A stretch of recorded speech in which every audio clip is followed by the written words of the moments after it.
Well, how's everybody? We doing all right this morning? Excellent. If you don't know me, my name's Elliot. I'm the associate minister here at the Cove. I'm thrilled to be here with you today, whether you are with us in person in the room. It's great to see you, or whether you're joining us live online right now on Facebook or YouTube. Thank you so much for taking some time to spend with us today as we wrap up our series called In the Meantime. We've been taking a look at the life of Daniel and how it kind of parallels our life in a lot of ways. And when I was in college, I had the privilege to travel with a group called New Creation, which was our job was to go all over the country and raise money for the college. It was a traveling music group. And we got to go all kinds of places. It's actually how I met Ron Sieber. Anybody else glad that I met Ron Sieber? Man, come on, dude. Thank you. We're so glad that you and Shannon and the girls are here. We're thrilled, not just because of what he can do, obviously, musically, because of who they are and the kind of people that they are, just top-notch. We love them. And it's also, New Creation is where Abby fell in love with me, so ask her about that later. I'm going to be in trouble for saying that, but sometimes it's worth it, you know? Our director for New Creation, her name is Ruth Reyes, and I say is because she's still there. And if you'll forgive me for just 1 second, I need to do something. Ruth, if you're watching this, I just want you to know that I love you. And I want to thank you so much for pouring into students like me for all of these years. And just thank you for who you are and everything that you do. Okay, now that we're done here. One time we were on tour. We were in Virginia, and it was nasty outside. We got snowed in, actually. At the church, the van broke down. Everything was a mess. And so we'd finished this program the night. Everything was done, and we'd been begging Dr. Reyes to play. And if you've ever met her, you know why. So we said, please just play something. At the end, nobody can leave anyway. And she said, fine, I'll do it. So I'll never forget this moment. She walked up, and it's just a regular up against the wall, upright piano. And nobody's going to sing with her. There's no mood lighting. Nobody's doing anything, just her. She sits down, and she begins to play His Eye is on the Sparrow. You know the old hymn? And I know He watches me. She starts playing that, and I'll never forget it because by the time she was done, everybody in the room was bawling their eyes out. I'm not talking about little trickle tears. I'm talking about ugly cry, need a tissue kind of tears. And we're like, I need some of that in my life. So everybody wanted to be as close to Dr. Reyes as humanly possible in the hopes that just a little bit of that would rub off on us. You know what I'm saying? And one time we were sitting in class, and this kid said, Dr. Reyes, I just wish I could play like you. And she got this smirk on her face. And without missing a beat, she said, you can. All you got to do is practice 6 to 8 hours a day for the next 20 years. And then she just went on like she didn't say nothing. That's it. But that's what we want, isn't it? We want the highlight, but we don't want to do the work. We want the highlight, but we don't want to do the work. We want the high-paying job, but we don't want to take the unpaid internship working 40 hours a week for nothing but contacts in the field, right? We want to make the team. We want to be the star of the team, but we don't want to get up at 5:30 to run conditioning drills because that's hard. Nobody wants that. We want to be the best parents and grandparents we can be, but I ain't got time to talk to you right now. The game's on. Come back in 4 hours, and we can talk about whatever nonsense you want to talk about then. We want to be bilingual. We want to speak a foreign language, but who's got $700 to drop on Rosetta Stone? Plus, then you got to practice like all the time. We know it takes 10,000 hours to master something, so you got 10,000 hours to burn? I know I don't. We need that shortcut, don't we? We want the highlight. We don't want to do the work. That's true in our physical lives. It's true in our spiritual lives as well, isn't it? We want that deep relationship with God. We want those stories to tell. And that's funny. You ever been jealous of somebody's testimony before? Somebody's telling a story about how God is working and moving in their life, and you're like, man, I just wish I had a story like that. That would be incredible if I could tell about all these things that God's doing in my life. And sure, I don't even know where my Bible is. It's probably still packed up from when we moved, like, I don't know, 10 years ago. But, it'd be cool if I had these stories. And sometimes, I'll pull out the Bible app, and I'll check that verse of the day. I might even share it on social because I noticed that when I share Bible verses on social, I get more likes. So it's a win-win. People know that I take my faith seriously, and also I get that credibility that I'm looking for from social media. It's interesting, isn't it? We want this relationship with God. We want this deep relationship, but we don't want to put the work in. And the thing about a relationship with God is it's very much like a relationship with a person, in that, both of them take a lot of work, don't they? Showing up every single day, over and over and over again, and time and energy and effort into that relationship. And I can say very easily that marrying Abby was one of the greatest decisions of my life. Somebody say amen. That's right. Yeah, it's true. But those of you who are married know that most days in your marriage or in any relationship, they don't go in the photo album, do they? Not most of them. Most days aren't the days that you're writing about in the journal. Most days you get up, you love each other the very best that you can, and then you go back to bed and you do it again tomorrow, right? And that's how it works. And you build a relationship one day, one moment, one memory at a time. And the same is true in your relationship with God. But we want to fast forward to the miracle. We don't want to build into these little moments, but I came here today to tell you it's the little moments that lead to the miracle. It's the little moments that lead to that miracle in your life. It's true in your life. It's true in mine. It was true in Daniel's. Now, if you only know one story about Daniel, it's probably the one we're going to talk about today. You probably know the story of Daniel in the lion's den, because if you came to Sunday school 5 times as a child, 3 times you talked about Daniel in the lion's den, didn't you? Yeah, it's an incredible story. It's great. And that's where we're going to camp out today. But if you've been hanging out with us over the last month, you know that Daniel's story started long before then, don't you? Because we said that he was deported from Israel, taken captive to Babylon when he was about 20 years old. And his normal was ripped from his life. Everything was gone, and he was going to have to decide if he was going to trust God in the trial or not. And when he got there, he was placed in re-education camp that was going to last for 3 years. And he was told by Jeremiah the prophet, he's going to be there for 70, by the way. And in the middle of that re-education camp, he had to decide. He had a big problem because they were trying to force feed them food that had been sacrificed to idols. So he had to decide if he was going to allow his circumstances to dictate his choices or if he was going to flip the script. And then he saw his friends tossed into the fiery furnace because they said, I don't care what crisis comes my way, I'm going to live my convictions anyway. And last week we talked about this decade of Daniel's life where there was king after king after king after king and all this political unrest and turmoil and chaos in his life. But Daniel said, chaos didn't cancel my calling. I know who I am. I know who I've been called to be. And all of this stuff, all these are highlight moments. But did you know that when Daniel was tossed to the lion's den, he'd have been about 80 years old? So some quick math here. If he got there when he was 20, and now he's 80, that means he'd been there about 60 years. And sure, there's been some highlights along the way, but my man is still a slave. And you want to tell me that he hasn't been praying every day for God to let him out on early parole or something like that? You can't convince me of that. He's been praying all the time. God, let us go. Can we go home? 3 times a day, actually, as we'll see in a little bit. He's been doing this for a long time, but he's still a slave. He's been there for 60 years, and I just wanted to point out to you that Daniel in the lion's den happens in Daniel chapter 6, which means there's only 5 chapters from the time Daniel's 20 to the time he's 80, and one of them he ain't even in. What's that tell you about Daniel's life?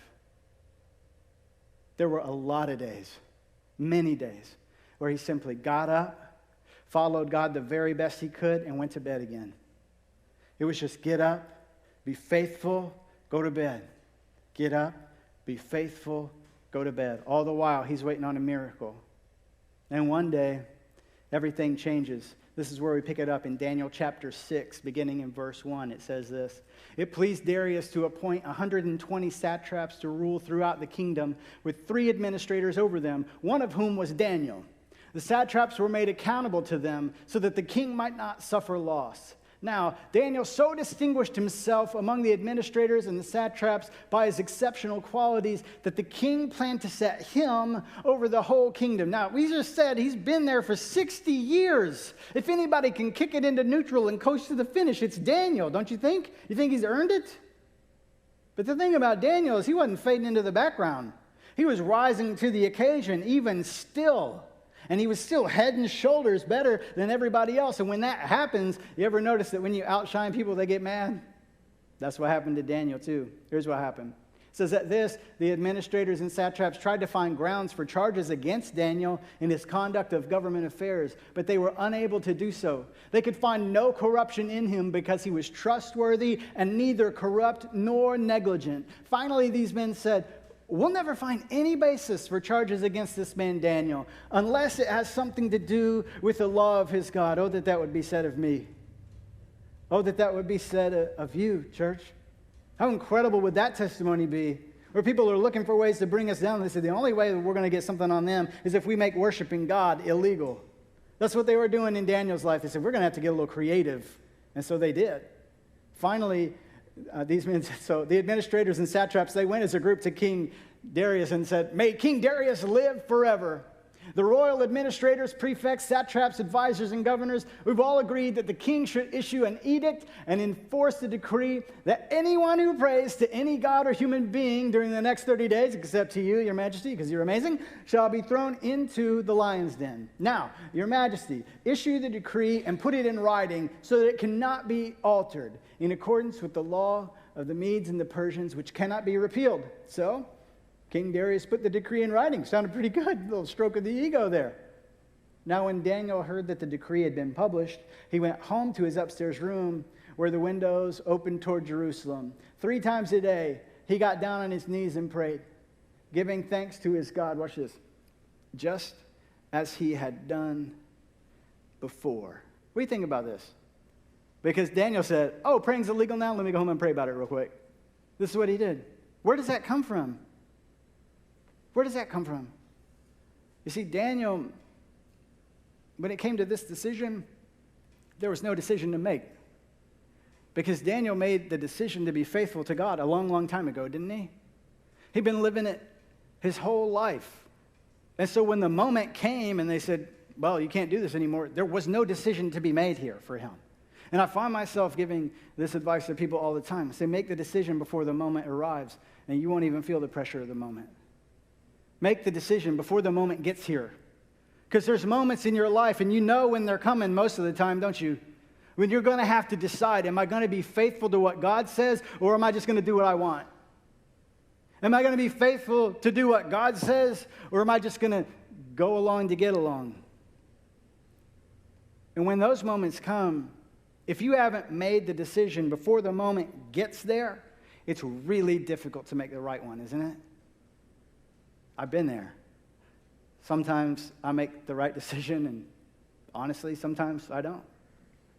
And I'm sure that you've been there as well. But what I want you to see is that Daniel's decision to be faithful didn't happen in this moment. Daniel's faithfulness in this moment was merely an extension of the faithfulness that marked his entire life. But how many of you know that sometimes even faithfulness has consequences? You been there? That's what happened to Daniel. Says this, then these men went as a group, and they found Daniel praying and asking God for help. So they went to the king and spoke to him about his royal decree.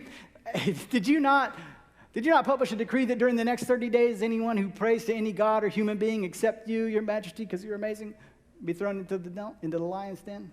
The king answered, yeah, the decree stands in accordance with the law of the Medes and Persians, which cannot be repealed. Then they said to the king, Daniel, he's one of those exiles from Judah. He pays no attention to you, your majesty, or to the decree you put in writing. He still prays 3 times a day. Can you believe this guy? When the king heard this, he was greatly distressed. He was determined to rescue Daniel and made every effort until sundown to save him. Then the men went as a group to King Darius and said, remember, your majesty, that according to the law of the Medes and Persians, no decree or edict that the king issues can be changed. So the king gave the order, and they brought Daniel and threw him into the lion's den. The king said to Daniel, may your God, whom you serve continually, rescue you. A stone was brought and placed over the mouth of the den, and the king sealed it with his own signet ring and with the rings of his nobles, so that Daniel's situation might not be changed. Then the king returned to his palace and spent the night without eating and without any entertainment being brought to him, and he could not sleep. At the first light of dawn, the king got up and hurried to the lion's den. And when he came near the den, he called to Daniel in an anguished voice, Daniel, servant of the living God, has your God whom you serve continually been able to rescue you from the lions?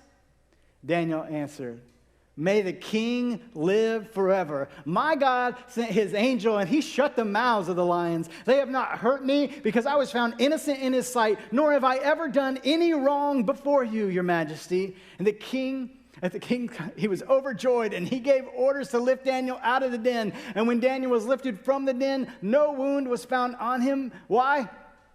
Why? Because he had trusted in his God. That's where we normally stop the story, isn't it? But I want to finish it for you today. You ready for this? At the king's command, the men who had falsely accused Daniel were brought and thrown into the lion's den, along with their wives and children. They weren't playing around. And before they reached the floor of the den, the lions overpowered them and crushed all their bones. Don't tell me the Bible's boring. You ain't read it, okay? Then King Darius wrote to all the nations and peoples of every language in the earth. Tell me if this sounds like a pagan king to you. May you prosper greatly. I issue a decree that in every part of my kingdom, people must fear and reverence the God of Daniel. Why? For he is the living God, and he endures forever. His kingdom will not be destroyed. His dominion will never end. He rescues and he saves. He performs signs and wonders in the heavens and on the earth. He has rescued Daniel from the power of the lions. This is the moment that we've been waiting for, isn't it? This is the moment where God shows up in a miraculous way and shuts the mouths of lions and shows his power to the whole earth. This is the moment that we want in our lives, is it not? But I came here today to tell you that this miracle doesn't happen without the multitude of moments that preceded it. You see it?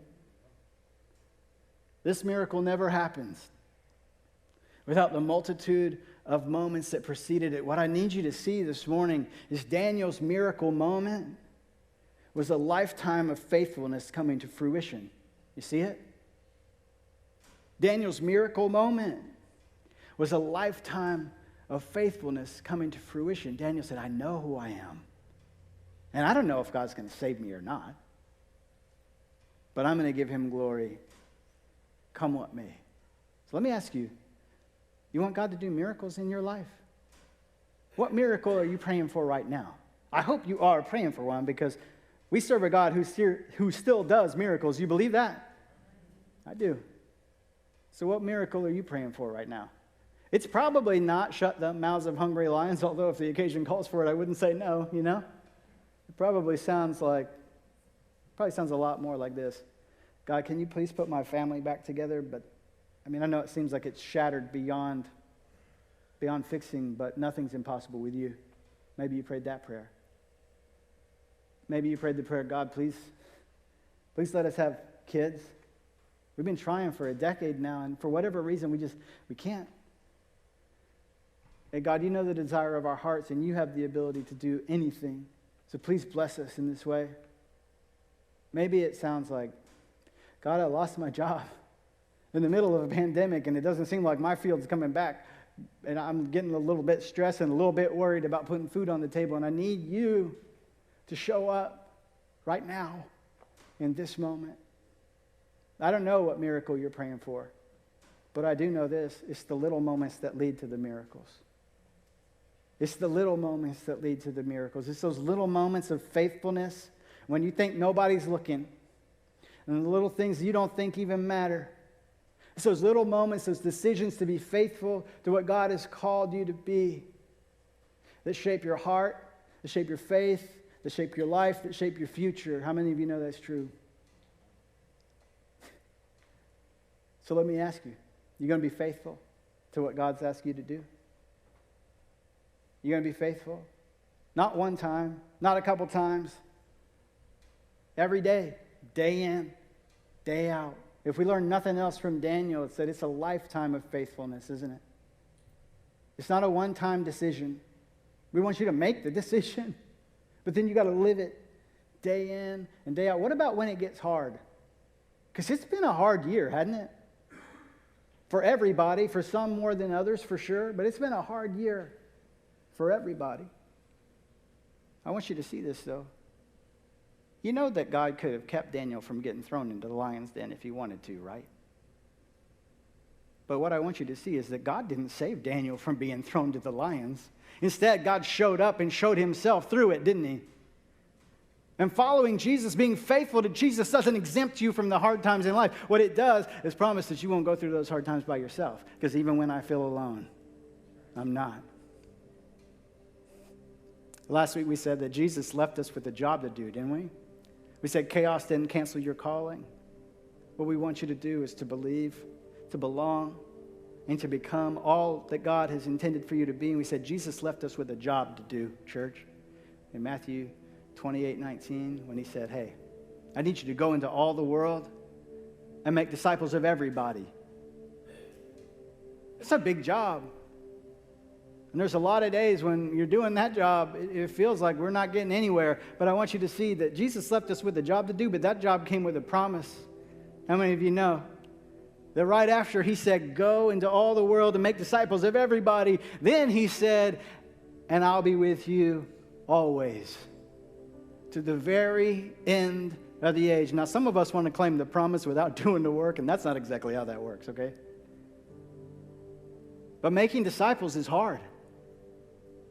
Spreading the gospel is a big job.